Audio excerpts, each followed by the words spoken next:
من اتا عرافن، جو کسی عراف کے پاس جائے، کسی پیش گو کے پاس، صحیح، اور جو کہتا ہے کہ میں جانتا ہوں، جی ہاں، اس کے پاس جائے فسالہ، صرف اس سے جا کے پوچھے، تو نبی کریم صلی اللہ علیہ وسلم فرمایا لم تقبل صلاۃ 40 لیلۃ، اور ایک حدیث میں آتا ہے 40 یوما، 40 دن رات کی اس کی نماز قبول نہیں ہوتی اگر اس نے جا کے صرف پوچھا۔ صرف پوچھا، کیوں؟ یہ ڈومین انسان کی نہیں ہے، صحیح، آپ ایک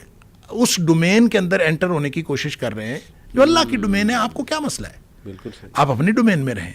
آپ نے فسالہ، آپ نے جا کے پوچھا تو اس کا مطلب آپ نے اس کے اوپر یقین کیا نا۔ صحیح، دوسری حدیث کے اندر آتا ہے جو آپ نے اشارہ کیا کہ نبی کریم صلی اللہ علیہ وسلم من اتا عرافا او کاہنا، جو عراف یا کاہن کے پاس آیا فسالہ، پھر اس سے پوچھا، وصدقہ،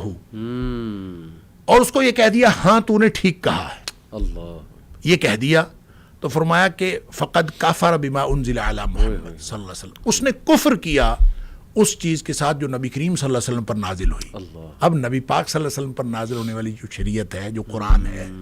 اس کے ساتھ کفر اس کو اس لیے قرار دیا ہے کہ یہ ڈومین انسان کی نہیں ہے، یہ اس میں سے نکلنے کی کیوں کوشش کرتا ہے؟ سبحان اللہ، لہٰذا اپنی تک بندی کے اوپر یا اپنے تجربات کے اوپر، میں کہتا ہوں کسی کا تجربہ ہو، صحیح، اس نے علم الاعداد کو پروو کیا ہوا ہو اپنے ایکسپیرینس سے، جی، اس نے علم نجوم کو پروو کیا ہوا ہو اپنے ایکسپیرینس سے، صحیح، تو بھی کسی دوسرے کے لیے وہ دلیل نہیں بن سکتا، بالکل صحیح، اس لیے کہ اس کی بنیاد کوئی نہ سائنٹیفک ہے اور نہ اس کی بنیاد وحی الہی ہے۔ بالکل ٹھیک، اس لیے آپ اس کو کہیں ہاں ٹھیک ہو سکتا ہے، اور وہ علم الاعداد سے تک بندی کرتے ہیں اور مختلف چیزوں سے تک بندی کرتے ہیں، ٹھیک ہے، وہ اپنا ان